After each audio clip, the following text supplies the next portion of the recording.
Магацинот за теписи, кој од надвор изгледа на напуштен објект, а од внатре како дискотека, достигнала статус на кабаре. Беа констатирани низа неправилности. Премиерот Христијан Мицкоски потенцираше дека за 15 минути за одредена сума на пари се давале лиценци. Најави законски измени и заострување на условите за добивање вакви лиценци. 2007 е сменет законот. Во тие измени на законот, документите кои ги доставува правното лице кое што бара лиценца, тврди под морална, материјална и кривична одговорност дека ги исполнува условите. Проблемот е што екс официо не се проверени тие документи. Така што овој објект од своји 500 и нешто квадратни метри не може по ниту една основа да биде кабаре. Ни по една основа не може да биде кабаре и да бара лиценца за кабаре.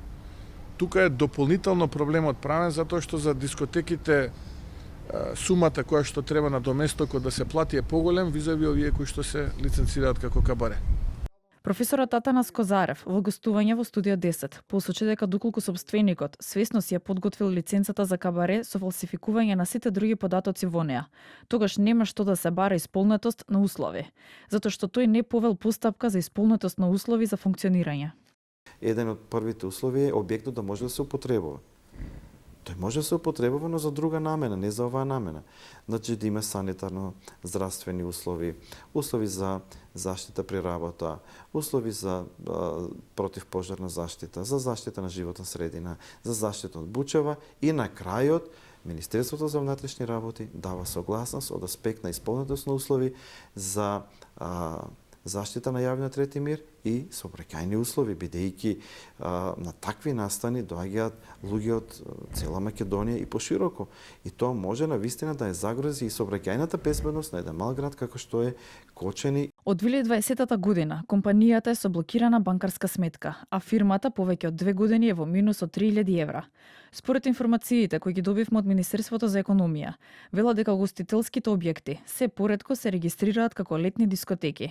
Причината е цената. Бидејќи затворена дискотека чини 10.000 евра, ноќен клуб од 5 до 7.000 евра, кабаре од 2.500 до 5.000 евра. Во моментов има 22 важечки лиценци за диско клуб и кабаре. Но има и 15 лиценци кои што се со истечена важност. Во Скопје 13 објекти, од кои само има 2 објекти кои што се со лиценци со важност за кабаре и 8 со истечени. 3 објекти немаат никаква лиценца. Во Куманово имаме 3 објекти, сите се со важечка лиценца кабаре. Штип, Виница и Делчево. По еден објект регистриран како кабаре, сите со лиценца со важност. Во Струмица има 4 објекти. 2 лиценци со важност за диско клуб, една лиценца со важност диско клуб на отворен простор и една е истечена лиценца. Во Гевгелија имаме еден објект со лиценца со важност за диско клуб. Битола се 4 објекти, 3 се со важност за кабаре, една лиценца со важност за диско клуб на отворен простор. Во Прилеп имаме 2 објекти, двата се со истечена лиценца. Кавадарци еден објект со лиценца со важност, Неготино еден објект со истечена лиценца. Во Велес имаме еден објект со важност кабаре, Охрид 4 објекти, 2 лиценци со важност, една лиценца за диско клуб, еден објект без лиценца, Кичево е еден објект со важност кабаре, Гостивар имаме еден објект со истечена лиценца, во Тетово 6 објекти, од кои за 4 нема податок, а 2 се со истечена лиценца.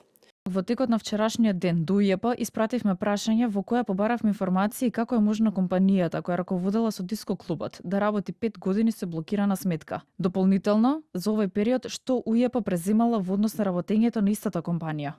Конкретен одговор од УЈП не добивме. Денеска ни одговорија во интерес на истрагата и согласно одредбите за даночна тајна.